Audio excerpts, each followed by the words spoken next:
Next up, we have SHERI Booker. SHERI is an award-winning author, educator, and poet. She is the author of 9 Years Under, Coming of Age in an Inner City Funeral Home.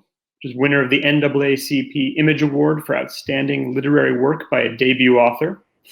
She currently teaches writing and digital media at Morgan State University. And very proudly, as I mentioned earlier, she's also hosted one of our virtual poetry workshops last spring.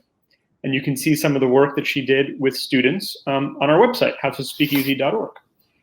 Writer Jason Reynolds said of SHERI's last book, 9 Years Under, SHERI has accomplished quite a feat. She somehow is able to bring a tremendous amount of light and life to a story about the strange and often dark business of death. For that, I applaud her. Please welcome SHERI Booker to our digital stage. Thank you for joining us. Thank you. Thank you for having me. I just don't know how I am supposed to go after Matthew. What? Oh my goodness. That story was just, I don't know what to say about it. So thank you guys. I usually like to begin any talk that I give with a poem that just loosens me up. So I'm just going to get into it. I'm not the greatest MC, but give me a microphone, 2 ears, and an open mind, and I will spit until every tear duct in your eye runs dry. I will formulate the most abstract idea, sketch it with my MAC lip liner, and paint the canvas with my tongue until you see things my way. I will cut into your vision, remove the cataracts, and show you that pretty girls possess intelligence. I will contradict every life lesson that your mother taught you because rebellion is my middle name. I'm not the greatest MC, but give me one good ear and a beating heart, and I will save this world.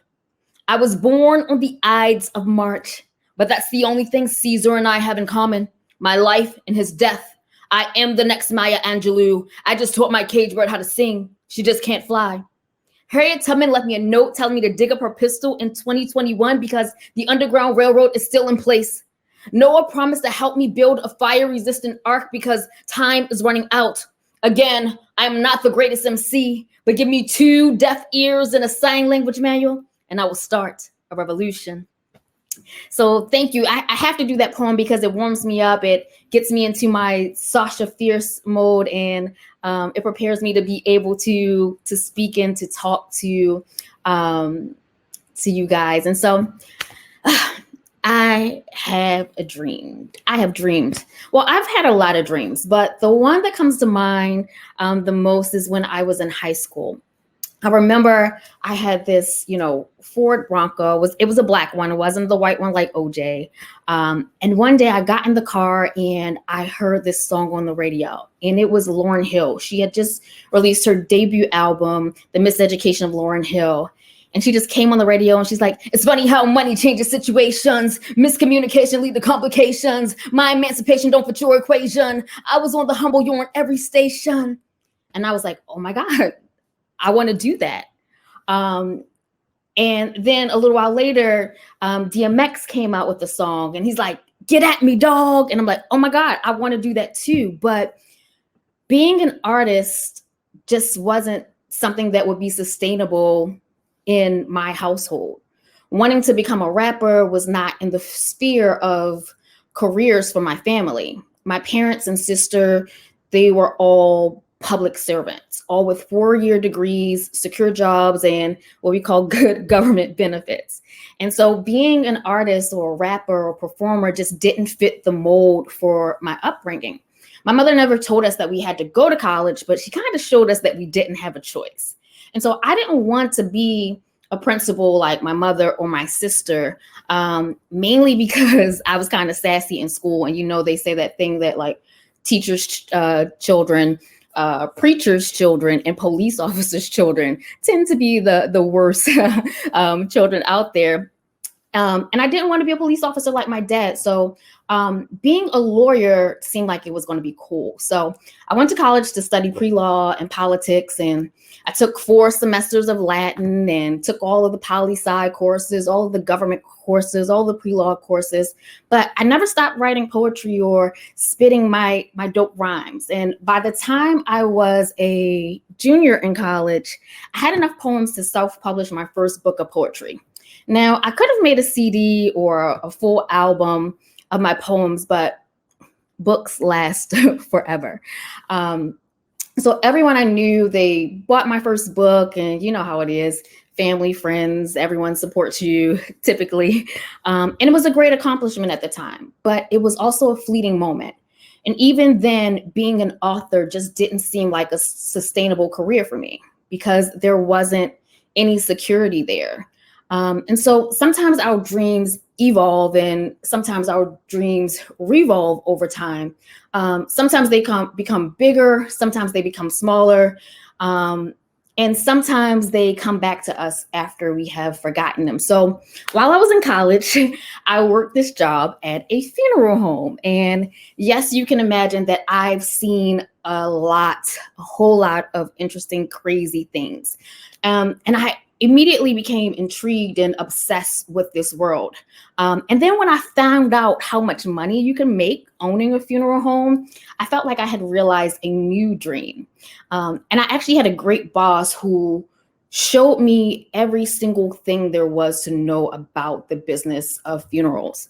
But whenever I say that I wanted to go to mortuary school or that I wanted to open my own funeral home, he'd say, "You're too smart for mortuary school. Be a doctor, be a lawyer." So when I told him I was going to major in law, he started calling me into all of his business meetings with his lawyers. He would give me his legal briefings to read back to him and explain and just dissect. He tried to support me as much as he could with on-the-job training. But when it was time to study for the LSAT for law school, I knew my heart wasn't in it. I was following someone else's dreams. I was following my parents' dream of making sure they had a college-educated daughter with a promising future. And I was following my boss's dream of doing something bigger or something other than funeral service. But I still had my own dream in me. I knew I wouldn't be the next Lauryn Hill or even her opening act.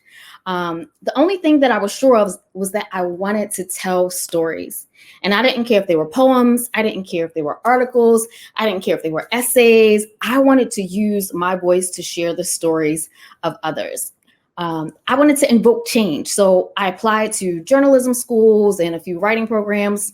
And then I decided to attend Goucher's creative writing program. And there I would have to write a book for my thesis. And at the time, people kept telling me that I was just too young to write a full memoir. I was 24 years old at the time. They were saying, "You're too young. You just haven't experienced enough. You can't possibly write a story about your life." And I'm like, but wait a minute. I'm from Baltimore. Trust me, I have lived enough. I have seen enough. I have experienced enough. So it was a no-brainer for me when it was time to choose my book topic. Duh, I had spent years working in the funeral home. So this would definitely be a bestseller. So I picked up my pen and I just started writing and writing and writing all of the crazy stories that happened. Me getting in a car accident at McDonald's with a dead body in the back of the van, us mixing up bodies, the shootouts that we had, and I just compiled them all into the book.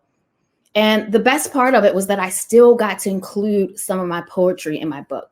And so my dream had shifted from being a superstar to just being a book on a shelf. And being a book on a shelf is the reason why I'm able to be here with you guys tonight, because that moment shifted my life. And I still get to say my poems, and I still get to rhyme that little verse of Lauryn Hill's piece, and I still get to share those things with the world. And so that's ultimately my dream and how it shifted and how I got to this place. And so thank you guys for listening.